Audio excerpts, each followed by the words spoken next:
dear students, இந்த TNEA registration start பண்ணதுக்கு அப்புறம் TNEA registration பத்தி நிறைய doubts வந்து நீங்க கேட்டுட்டு இருக்கீங்க. சோ நீங்க கேட்டிருக்கக்கூடிய எல்லா doubtsக்கும் நான் இந்த வீடியோல ஒரு கிளியரான விளக்கம் கொடுக்க போறேன். சரிங்களா? இதுக்கு அப்புறம் உங்களுக்கு TNEA registration பத்தியும் TNEA counseling பத்தியும் எந்த ஒரு சந்தேகமும் ஏற்படாது. அது மாதிரி ஒரு கிளியரான ஒரு எக்ஸ்பிளனேஷன் இந்த வீடியோல உங்களுக்கு கிடைக்க போகுது.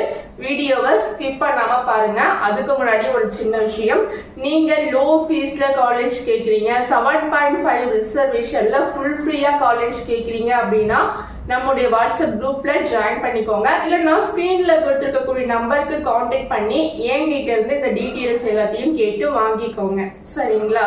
ஓகே, இப்ப நான் உங்களுக்கு சொல்ல போற விஷயம் என்ன அப்படின்னு பாத்தீங்கன்னா, ஃபர்ஸ்ட் கொஸ்டின் என்னன்றத பார்க்கலாம்.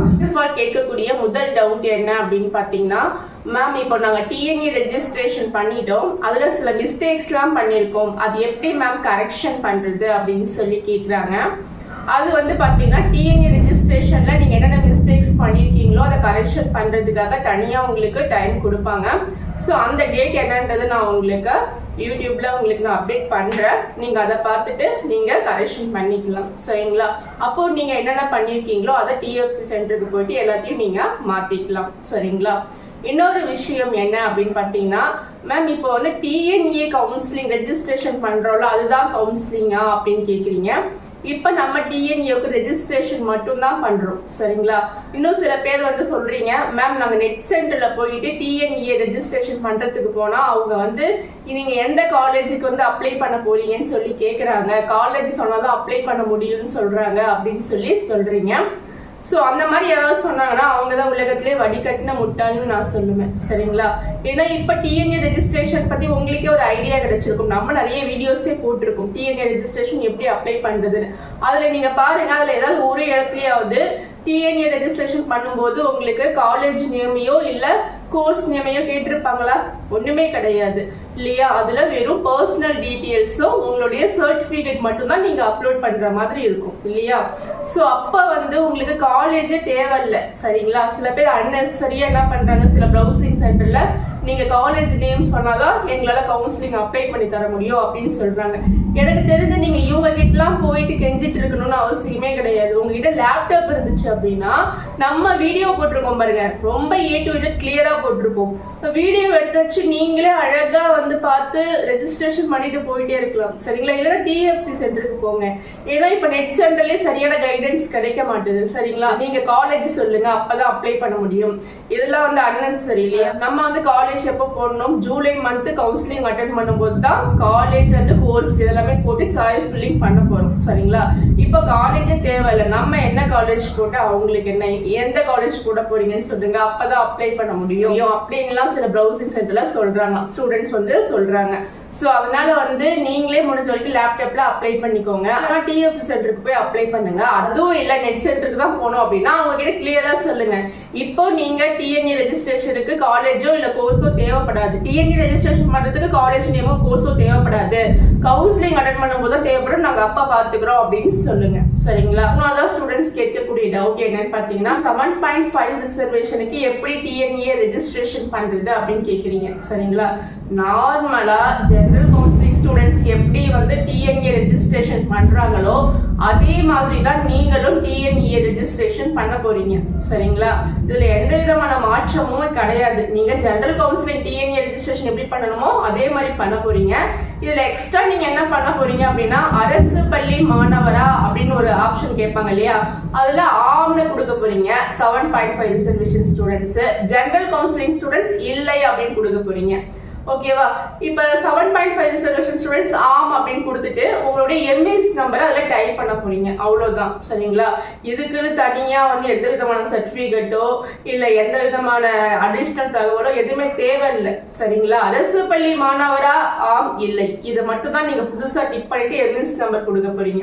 MVS நம்பர் அப்படின்னா உங்களுக்கு தெரியும், ஸ்கூல்ல கொடுத்துருப்பாங்க, உங்களுக்கு சர்டிபிகேட்ல இருக்கும், இல்லைன்னா உங்களுடைய ஸ்கூல் ஐடி கார்ட்லயே கொடுத்துருப்பாங்க. அதுல நீங்க பார்த்து நீங்க MVS நம்பரை டைப் பண்ணிக்கலாம். அந்த MVS நம்பரை வச்சு நீங்க 6வதுல இருந்து 12வது வரைக்கும் எந்த ஸ்கூல்ல படிச்சிருக்கீங்க அப்படின்றத ஐடென்டிஃபை பண்ண முடியும். அதனாலதான் கவர்மெண்ட்ல MVS நம்பரை கொடுக்க ஆரம்பிச்சாங்க. சரிங்களா? ஒரு 2-3 வருஷத்துக்கு முன்னாடி வந்து பாத்தீங்கன்னா இந்த MVS நம்பர்லாம் கிடையாது, போனோஃபைட் சர்டிபிகேட் அப்ளை பண்ணணும் அப்படின்ற மாதிரி ரூல் இருந்துச்சு. சரிங்களா.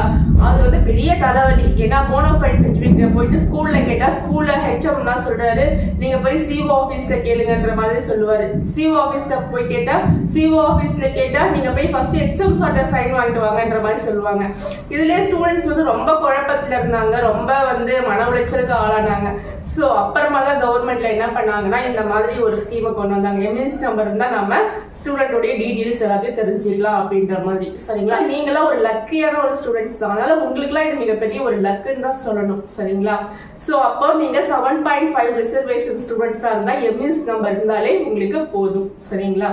அடுத்தது ஸ்டூடெண்ட்ஸ் கேட்கக்கூடிய டவுட் என்ன அப்படின்னு பாத்தீங்கன்னா, மேம் நாங்க 7.5 ரிசர்வேஷன்ல இருக்கோம், நாங்க வந்து 7.5 ரிசர்வேஷனுக்கு மட்டும்தான் அப்ளை பண்ண முடியுமா, சப்போஸ் அது கிடைக்கலன்னா என்ன பண்றது அப்படின்னு சொல்லி கேக்குறீங்க. இப்போ 7.5 ரிசர்வேஷன்ல நீங்க இருக்கீங்க அப்படின்னா 7.5 ரிசர்வேஷன் கவுன்சிலிங்கும் அட்டென்ட் பண்ணலாம், ஜெனரல் கவுன்சிலிங்கும் அட்டென்ட் பண்ணலாம். சரிங்களா. லாஸ்ட் இயர் நடந்த ஒரு விஷயத்த சொல்றேன். லாஸ்ட் இயர் வந்து பாத்தீங்கன்னா ஃபர்ஸ்ட் ரவுண்ட் செகண்ட் ரவுண்டோடவே 7.5 ரிசர்வேஷனுக்கு சீட்டு மேக்ஸிமம் முடிஞ்சு போச்சு. அதுல ஏதோ ஒரு மிச்சம் மீதி இருக்கக்கூடிய சீட்டு ரவுண்ட் 3ல இருந்துச்சு. சரிங்களா. இந்த ரவுண்ட் 3ல என்ன ஆச்சு அப்படின்னு பாத்தீங்கன்னா, அதுல வந்து இந்த 140 கட் ஆஃப்ல இருந்து 138 கட் ஆஃப் இருக்கிறவங்க வரைக்கும் அவங்களுக்கு வரைக்கும் ஒரு நல்ல காலேஜ் கிடைச்சிருச்சு, அட்டானமஸ் காலேஜ் கிடைச்சிருச்சு. மீதி இருக்கக்கூடிய ஸ்டூடெண்ட்ஸ்க்குலாம் பாத்தீங்கன்னா ஏதோ ஒரு மூலையில ஏதோ ஒரு பார்டர்ல எங்கேயோ தூக்கி போட்டாங்க. அங்க போய் பார்த்தனா ஸ்டூடெண்ட் வந்து ஸ்ட்ரென்த் இல்ல, அந்த காலேஜ் சரியா இல்ல அப்படின்னு சொல்லிட்டு பசங்க வந்து 7.5 ரிசர்வேஷனே வேணான்ற முடிவுக்கு வந்து அதுக்கப்புறமா என்ன பண்ணாங்க, சப்ளிமெண்டரி கவுன்சிலிங்ல ஜெனரல் அப்ளை பண்ணி உள்ள வந்தாங்க. சரிங்களா. அப்படிலாம் நடந்துச்சு கூத்து. ஸோ இந்த மாதிரியான விஷயங்களை அவாய்ட் பண்றதுக்கு நீங்க என்ன பண்ணணும் அப்படின்னு பாத்தீங்கன்னா, நீங்க கவுன்சிலிங் அப்ளை பண்ணும்போதே 7.5 ரிசர்வேஷனுக்கும் அப்ளை பண்ணுங்க, ஜெனரல் கவுன்சிலிங்கும் அப்ளை பண்ணுங்க. ஜெனரல் கவுன்சிலிங் அப்ளை பண்ணும்போது இருக்கிறதுலே டாப் காலேஜ் ரொம்ப ஹை லெவல்ல ஃபீஸ் வாங்குற காலேஜா போட்டுட்டு அதுக்கப்புறம் அது உள்ள போயிட்டு நான் வந்து 7.5 ரிசர்வேஷன் ஸ்டூடெண்ட், நான் ஜெனரல் கவுன்சிலிங் போட்டு வச்சேன் எனக்கு கிடைச்சது, ஆனா உள்ள போனா நிறைய ஃபீஸ் கேட்கறாங்க அப்படின்ட்டு திரும்பி வெளியே வர்றது கிடையாது. சரிங்களா. யோசனை பண்ணணும், நம்மளால ஃபீஸ் பே பண்ண முடியுமா, எவ்வளவு பே பண்ண முடியும் அப்படிலாம் யோசனை பண்ணி அதுக்கு தகுந்த காலேஜ் லிஸ்ட் நீங்க ஆர்டர் வைஸ் போடுங்க. சரிங்களா. உங்களால பணம் கட்ட முடியுதுன்னும் போது நீங்க எந்த காலேஜ்னா போடலாம், அதை பத்தி நமக்கு எதுவுமே கிடையாது. சரிங்களா. உள்ள போயிட்டு காலேஜ் வேணான்னு வெளியில வந்து ஒரு வருஷத்துக்கு வீணாக்குறீங்க, அதுதான் எனக்கு மனசு கஷ்டமா இருக்கு. சரிங்களா. ஒண்ணு உங்களால என்ன ஃபீஸ் பே பண்ண முடியும்ன்றது டிசைட் பண்ணிக்கோங்க, இன்னொன்னு உங்க கட் ஆஃப் பண்ண காலேஜஸ் டிசைட் பண்ணி போடுங்க. சரிங்களா. ஒரு சில ஸ்டூடெண்ட் என்ன பண்ணுவாங்க 120 தான் கட் ஆஃப் எடுத்திருப்பாங்க. சரிங்களா. இருக்கிறதுல எல்லா டாப் காலேஜஸும் போட்டு வச்சுட்டு அப்படியே விட்டுருவாங்க. பாத்தீங்கன்னா அவங்களுக்கு காலேஜ் நாட் அலாட்டட் அப்படின்னு வரும். மேம் எனக்கு காலேஜே கிடைக்கல அப்படின்னு சொல்லுவாங்க. என்னப்பா காலேஜ் போட்டீங்க அப்படின்னு கேட்டா அவன் எடுத்திருக்கிறது 120 110 தான் எடுத்திருப்பான், அதுக்கு தகுந்த காலேஜ் போட்டுருக்கணும்ல.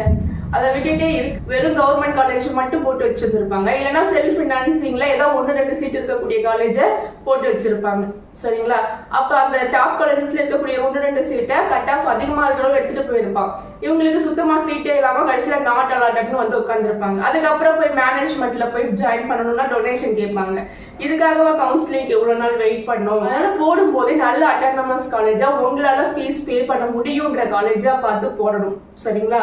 7.5 ரிசர்வேஷன் ஸ்டூடெண்ட்ஸ் கண்டிப்பா ஒரு சேஃப்டிக்கு 2 கவுன்சிலிங்கும் சாய்ஸ் ஃபில்லிங் போடணும். 7.5 ரிசர்வேஷன் கவுன்சிலிங்க்கும் சாய்ஸ் ஃபில்லிங் போடணும், ஜெனரல் கவுன்சிலிங்க்கும் சாய்ஸ் ஃபில்லிங் போடணும். சரிங்களா. அதே மாதிரி நீங்க ஜெனரல் கவுன்சிலிங்க்கு சாய்ஸ் ஃபில்லிங் போடுறீங்கன்னும் போது அதுக்கு தகுந்த மாதிரி ஃபீஸ் ஸ்ட்ரக்சரை பார்த்துட்டு தான் போடணும். சரிங்களா. அதை நீங்க ஞாபகத்துல வச்சுக்கணும். லாஸ்ட் இயர் ஸ்டூடெண்ட்ஸ் வந்து நம்ம கைடன்ஸ்ல போட்டாங்க, எல்லாருமே நல்லபடியா இப்ப காலேஜ்ல படிச்சுட்டு இருக்காங்க. 7.5 ரிசர்வேஷன்ல சீட்டு கிடைக்கலாம் கூட லோ ஃபீஸ்ல நல்ல காலேஜா லோ ஃபீஸ்ல நல்லாவே படிச்சுட்டு இருக்காங்க ஸ்டூடெண்ட். காலேஜ் நல்லா இருக்கு அப்படின்னு சொல்றாங்க. சரிங்களா. நம்ம சொல்றது எல்லாமே நல்ல அட்டானமஸ் காலேஜா மட்டும்தான் சொல்லுவோம். சரியா. அடுத்த டவுட் என்ன கேக்குறாங்க ஸ்டூடெண்ட் அப்படின்னு பாத்தீங்கன்னா, மேம் இப்போ வந்து 7.5 ரிசர்வேஷன்ல இருக்கக்கூடிய ஸ்டூடெண்ட் வந்து 2 சீட்டு கிடைக்குது, 7.5 ரிசர்வேஷன்லயும் எங்களுக்கு சீட்டு கிடைக்குது, ஜெனரல்லயும் எங்களுக்கு சீட்டு கிடைக்குது, 7.5 ரிசர்வேஷன்லயே நல்ல காலேஜ் கிடைச்சிருச்சு அப்படின்னா ஜெனரல் இருக்கக்கூடிய சீட்டை என்ன பண்றது அப்படின்னு கேக்குறீங்க. ஜெனரல் இருக்க சீட்டை ஒண்ணுமே பண்ண வேணாம், அப்படியே ஒண்ணுமே தொடாம அப்படியே கை வைக்காம விட்டுருங்க. 7.5 ரிசர்வேஷன்ல சீட்டு கிடைச்சிருச்சு நல்ல சீட்டு அப்படின்னும் போது கடவுளுக்கு நன்றி சொல்லிட்டு அதை ஓகே பண்ணிடுங்க. சரிங்களா. ஜெனரல்ல கை வைக்கவே வேணும். 7.5ல நாட் அலாட்டட்னு வந்துச்சு, சீட்டே கிடைக்கல அப்படின்னும் போது ஜெனரல்ல போய் கை வைக்கலாம். சரிங்களா? சரி, ஓகே. அடுத்தது வந்து ஸ்டூடெண்ட் கேட்கக்கூடிய இன்னொரு முக்கியமான டவுட் என்ன அப்படின்னு பாத்தீங்கன்னா, மேம் இப்ப சாய்ஸ் ஃபில்லிங்னு சொல்றாங்கல்ல, அது எப்படி பண்றது மேம்? இப்ப சாய்ஸ் ஃபில்லிங்னு சொல்றாங்கல்ல, அதுல வந்து பாத்தீங்கன்னா government colleges, government aided colleges, Anna university campus, இந்த ஆர்டர்ல வச்சுட்டு அதுக்கப்புறமா நம்ம செல்ஃப் ஃபினான்சிங் காலேஜஸ் வைக்கலாமா அப்படின்னு கேக்குறீங்க. தாராளமா வைக்கலாம். சரிங்களா? எல்லா ஸ்டூடெண்ட்ஸும் வருஷம் பண்றது இதுதான். ஃபர்ஸ்ட் என்ன பண்ணுவாங்க, நம்ம கிடைக்குதோ கிடைக்கலையோ ட்ரை பண்ணி பார்ப்போம் அப்படின்னு சொல்லிட்டு முயற்சி திருவினையாக்கும் சொல்லுவாங்க. நம்ம கிடைக்காதுன்னு தெரியும், இருந்தாலும் ஒரு முயற்சி பண்ணுவோமே அப்படின்ட்டு ஸ்டூடெண்ட்ஸ் என்ன பண்ணுவாங்க, ஃபர்ஸ்ட் அண்ணா யூனிவர்சிட்டி ரீஜனல், ஃபர்ஸ்ட் வந்து அண்ணா யூனிவர்சிட்டி டிபார்ட்மெண்டல் காலேஜஸ் தான் வைப்பாங்க. அதுக்கப்புறமா கவர்மெண்ட் எய்டட் காலேஜஸ் வைப்பாங்க. அதுக்கப்புறம் கவர்மெண்ட் காலேஜஸ் வைப்பாங்க. அப்புறம் செல்ஃப் ஃபினான்சிங் காலேஜஸ் வைப்பாங்க. இந்த ஆர்டர்ல தான் ஸ்டூடெண்ட்ஸ் வந்து எப்பவுமே வந்து சாய்ஸ் ஃபில்லிங் வைப்பாங்க. ஸ்டூடெண்ட்ஸ் என்ன பண்ணுவாங்க, நாங்க வந்து செல்ஃப் ஃபினான்சிங் காலேஜஸ் தான் போவோம், ஏன்னா அங்கதான் பிளேஸ்மெண்ட் நல்லா இருக்கும் அப்படின்னு சொல்லிட்டு எடுத்ததுமே செல்ஃப் ஃபினான்சிங் காலேஜஸையும் வைப்பாங்க. அந்த மாதிரி ஸ்டூடெண்ட்ஸும் இருக்காங்க. சரிங்களா? எல்லாமே உங்களுடைய விருப்பம் தான், நீங்க எப்படி வேணா வச்சுக்கலாம். சரிங்களா? உங்களால நல்லா பணம் கட்ட முடியும் அப்படின்ற பட்சத்துல நீங்க எவ்வளவு பெரிய காலேஜ் வேணா ஃபர்ஸ்ட் ஆப்ஷனா வச்சுக்கலாம். சரிங்களா? ஓகே. அடுத்தது என்ன டவுட்னா, 7.5 ரிசர்வேஷன்லயும் ஜெனரல் கவுன்சிலிங்லயும் சாய்ஸ் ஃபில்லிங் வைக்கும்போது எத்தனை காலேஜஸ் வரைக்கும் சாய்ஸ் ஃபில்லிங் வைக்கலாம் அப்படின்னு சொல்லி கேக்குறீங்க. அது வந்து அன்லிமிட்டெட். ஓகேவா? நீங்க எவ்வளோ காலேஜஸ் வேணா வச்சுக்கலாம், 1000 2000 எவ்வளவு வச்சுக்கோங்க, அது அன்லிமிட்டெட். ஓகேவா? உங்களுக்கு வந்து எவ்வளவு தோணுதோ அவ்வளோ வச்சுக்கோங்க. சரிங்களா? ஆனா வைக்கும் போது ஒன்னுத்துக்குமே உதவாத காலேஜத்துக்குமே முன்னாடி வச்சுட்டு நல்ல காலேஜத்துக்கு போய் லாஸ்ட்ல வைக்காதீங்க. சரிங்களா? அப்போ நீங்க ஃபர்ஸ்ட் ஆப்ஷன் என்ன வைக்கிறீங்களோ அந்த காலேஜே கிடைச்சிடும். சரிங்களா? ஏன்னா சிஸ்டம் வந்து அனலைஸ் பண்ணி பார்க்கும்போது வந்து பாத்தீங்கன்னா எப்படி அனலைஸ் பண்ணணும்னா, ஃபர்ஸ்ட் ஆப்ஷனா நீங்க என்ன காலேஜ் வச்சிருக்கீங்களோ அந்த காலேஜ் உங்களுக்கு கொடுக்கலாம்னு முடிவு பண்ணி தான் 40% அப்படிதான் பார்க்கும். ஆனா உங்க கட் ஆஃப்க்கு அந்த காலேஜ் கிடைக்கலன்ற பட்சத்துல செகண்ட் ஆப்ஷனா பார்க்கும். அதுவும் உங்க கட் ஆஃப்க்கு கிடைக்கலன்ற பட்சத்துல தான் தேர்ட் ஆப்ஷனா பார்க்கும். அதுவும் கிடைக்கல பட்சத்துல ஃபோர்த் ஆப்ஷன் பார்க்கும். சிஸ்டம் வந்து உங்க கட் ஆஃப் பண்ண காலேஜை உங்களுக்கு கண்டுபிடிச்சு கொடுக்கும். சரிங்களா? சாய்ஸ் ஃபில்லிங் வைக்கும்போது உங்களுக்கு ரொம்ப ஃபேவரான காலேஜ் ஃபர்ஸ்ட் ஆப்ஷன் ஆகும், அது இல்லைன்னா இதுன்ற காலேஜ் செகண்ட் ஆப்ஷன் ஆகும், அதுவும் இல்லைன்னா இதுன்ற காலேஜ் தேர்ட் ஆப்ஷனாகவும் வைக்கலாம். சரிங்களா? சோ இந்த மாதிரி தான் நீங்க சாய்ஸ் ஃபில்லிங் பண்ணணும். எவ்வளவு சாய்ஸ் வேணா வச்சிருக்கலாம். சரியா? ரீஆர்டர் மை சாய்ஸ்னு ஒரு ஆப்ஷன் இருக்கு, அதை நீங்க கிளிக் பண்ணி நம்ம வீடியோலாம் போட்டிருப்போம், அதை கூட போய் பாருங்க. லிங்க் கொடுக்குறேன், சாய்ஸ் ஃபில்லிங் எப்படி பண்றது எல்லா டீட்டெயிலும் பாருங்க, எப்படி ரெஜிஸ்ட்ரேஷன் பண்றது எல்லாமே அதை கொடுத்துருக்கேன். சரிங்களா? அதே மாதிரி நான் வந்து சாய்ஸ் ஃபில்லிங் கொடுக்கும்போது எனக்கு வந்து பிடிக்காத ஒரு காலேஜ் நான் ஃபர்ஸ்ட் ஆப்ஷனாகவும் எனக்கு பிடிச்ச ஒரு காலேஜ் செகண்ட் ஆப்ஷனாகவும் கொடுத்துட்டேன், தெரியாம கொடுத்துட்டேன். நான் வந்து ப்ரௌசிங் சென்டர்ல போகும்போது அவங்க காதுல வாங்காம கொடுத்துட்டாங்க. இப்போ என்ன பண்றது அப்படின்னு கேட்டீங்கன்னா ஒண்ணுமே பிரச்சனை இல்லை. ரீஆர்டர் மை சாய்ஸ்னு ஒரு ஆப்ஷன் இருக்கும், அதை கிளிக் பண்ணி நீங்க ஆர்டரை மாத்திக்கலாம். ஃபர்ஸ்ட் ஆப்ஷனை செகண்டாவும் செகண்ட் ஆப்ஷனை ஃபர்ஸ்டாவும் மாத்திக்கலாம். நீங்க எப்படி வேணா ஆப்ஷனை மாத்திக்கிட்டே வந்துக்கலாம். சரிங்களா? அதுல ஒரு சிம்பிள் இருக்கும், அதெல்லாம் நான் வீடியோல சொல்லியிருப்பேன். ஓகேவா? அப்வர்ட் டவுன்வர்ட் சிம்பிள் இருக்கும். அப்வர்ட் நீங்க கிளிக் பண்ணீங்கன்னா காலேஜ் மேல போகும், டவுன்வர்ட் கிளிக் பண்ணீங்கன்னா கீழே வரும். சரிங்களா? சோ இந்த ஆர்டர் நீங்க காலேஜ் மேலேயும் கீழே நகர்த்திக்கிட்டே வரலாம். சரிங்களா? இன்னொரு விஷயம் என்ன அப்படின்னு பாத்தீங்கன்னா, சாய்ஸ் லாக் பண்றது. சரிங்களா? நீங்க சாய்ஸ் ஃபில்லிங் பண்ணிட்டு அப்பவே சாய்ஸ் லாக் பண்ணீங்கன்னா விஷயம் முடிஞ்சுது. சரிங்களா? ஏன்னா நீங்க வந்து உங்க மனசு மாறிக்கிட்டே இருக்கும். அவங்க சொல்றாங்க, இவங்க சொல்றாங்க, காலேஜை மாத்தணும், அந்த காலேஜை முன்னாடி வைக்கணும், இந்த காலேஜை முன்னாடி வைக்கணும் அப்படின்னு சொல்லிட்டு நீங்க ஒரு முடிவு எடுத்துக்கிட்டே இருக்கீங்க. 2 டேஸ்க்குள்ள உங்க மனசு பல விதமா மாறிக்கிட்டே இருக்கும். சரிங்களா? அப்படி இருக்கும்போது யோசனை பண்ணி முடிவு எடுத்து கடைசியா தான் ஒரு முடிவுக்கு வருவீங்க. உங்க அறிவுக்கு வரும் எந்த காலேஜ் எப்படி வைக்கலான்ட்டு. அதுக்குள்ள பாத்தீங்கன்னா நீங்க சாய்ஸ் லாக்கே பண்ணி முடிச்சிட்டீங்க அப்படின்னா காலேஜ் ஒண்ணுமே பண்ண முடியாது, மாத்தவே முடியாது. சரிங்களா? நீங்க டிஎஃப்சி சென்டருக்கு போயிட்டு அங்க உட்காந்து லெட்டர் எழுதி கொடுத்து அங்க ஒரு நாள் ஸ்பெண்ட் பண்ணி அங்க ஒரு நாள் ஃபுல்லா டைம் ஸ்பெண்ட் பண்ணி தான் நீங்க மாத்துற மாதிரி இருக்கும். சரிங்களா? அதனால நீங்க சாய்ஸை லாக் பண்ணாம நீங்க வச்சுட்டீங்க அப்படின்னா அதுவா கூட ஆட்டோமேட்டிக்கா லாக் ஆயிடும். அதனால நமக்கு பிரச்சனையே கிடையாது. சாய்ஸ் லாக் பண்ணணும்னு அவசியம் கிடையாது, அதுவே ஆட்டோமேட்டிக்கா சாய்ஸ் லாக் ஆயிடும். ஆனா சாய்ஸ் நீங்க லாக் பண்ணிட்டா மட்டும்தான் உங்களுக்கு பிரச்சனை. ஏன்னா மறுபடியும் காலேஜ் நீங்க ரீஆர்டர் பண்ண முடியாது. ஓகேவா? காலேஜ மாத்த முடியாது. நீங்க எந்த ஆர்டர்ல ஃபர்ஸ்ட் வச்சீங்களோ அதே ஆர்டர் தான் உங்களுக்கு தலையெழுத்து. ஓகேவா? எந்த சூழ்நிலையிலும் காலேஜ மாத்த முடியாது. சரிங்களா? இந்த விஷயம் உங்களுக்கு புரிஞ்சிருக்கும்னு நினைக்கிறேன். அதே மாதிரி இன்னொரு டவுட் கேட்குறாங்க ஸ்டூடெண்ட்ஸ். நான் வந்து எஸ்சி ஸ்டூடெண்ட், என்கிட்ட வந்து ஃபர்ஸ்ட் கிராஜுவேட்டும் இருக்கு, எனக்கு 2 ஸ்காலர்ஷிப்புமே கிடைக்குமா அப்படின்னு கேட்குறாங்க. இல்லை, ஏதாவது ஒன்று தான் கிடைக்கும். சரிங்களா? நீங்க எஸ்சி ஸ்காலர்ஷிப்பே வாங்கிக்கோங்க, ஏன்னா அதுதான் 50,000 ரூபாய் கொடுக்குறாங்க. ஃபர்ஸ்ட் கிராஜுவேட்டுக்கு 25,000 ரூபாய் ஸ்காலர்ஷிப் வரும். சரிங்களா? ஏதாவது ஒரு ஸ்காலர்ஷிப் தான் உங்களுக்கு வாங்க முடியும். சரிங்களா?